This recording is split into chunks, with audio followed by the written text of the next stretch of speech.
Hello, beautiful people. In my last podcast, I shared my thoughts on how to generate energy because we are energy beings and we need energy to do the things we need to do. Today, I would like to talk about what is really behind our thoughts. What gives our thoughts the power it has to direct our life the way it does and takes us down a totally different path sometimes, a path that we don't sometimes wish to go on. We become our thoughts. Think about it. Everything starts with a thought. Our thoughts might help us to achieve what we want in life, or it might not. What gives it that power? And what makes us think those thoughts? It all comes down to our perception. We share our perception or our perspective on life based on what we carry in our heart, and that comes from our lifelong experiences. Our thoughts trigger our emotions. We feel our emotions in our heart. Our emotions are our greatest guiding system.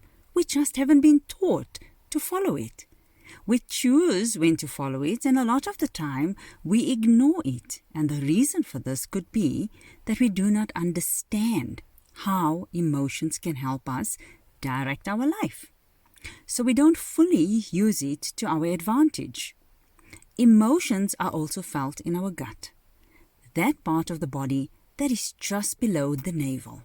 You might hear people say, or maybe you've said it yourself, I got a gut feeling that this is not a good idea.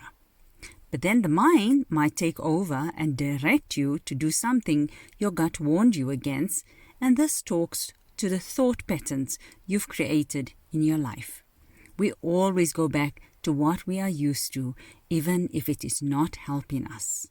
Sometimes you might feel uneasy about something, for example, walking down an alley that is dark. You might get a feeling of eerie filling your tummy. This is your intuition trying to tell you that this is not a place to be at. It tries to warn you to escape.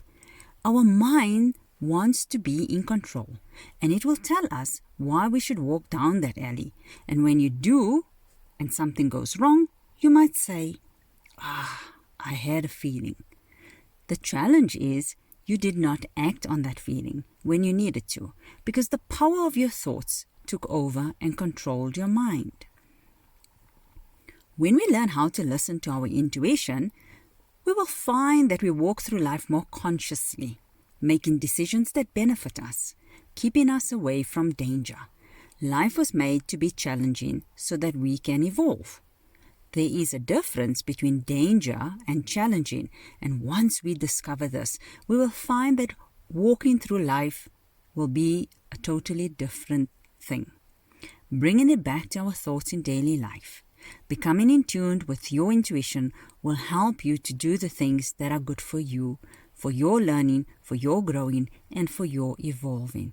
And that is the point of life. There is something at play that creates the reality we find ourselves in. It is the behind the scenes of our thoughts and emotions. Our thoughts generate an emotion that we feel, and this emotion generates a vibration that is sent out into the universe. You might find that you think a certain way. For example, if you say, I am powerful and I direct my life to bring me my heart's desires. And you say this every morning. It's an affirmation, right? But then you find that nothing is working for you. And then you wonder why. It's because the vibration you are sending out is not aligned with the words that's coming out of your mouth. The two has to be in alignment. This is how the law of attraction works. I will talk more about this topic in my next podcast. Thank you for listening to me, and I hope that what was shared was helpful. Be blessed and enjoy your day. I am wishing you a day full of creative thinking and great realizations. It's Deneera Singh, your Transformational Life Coach, signing out.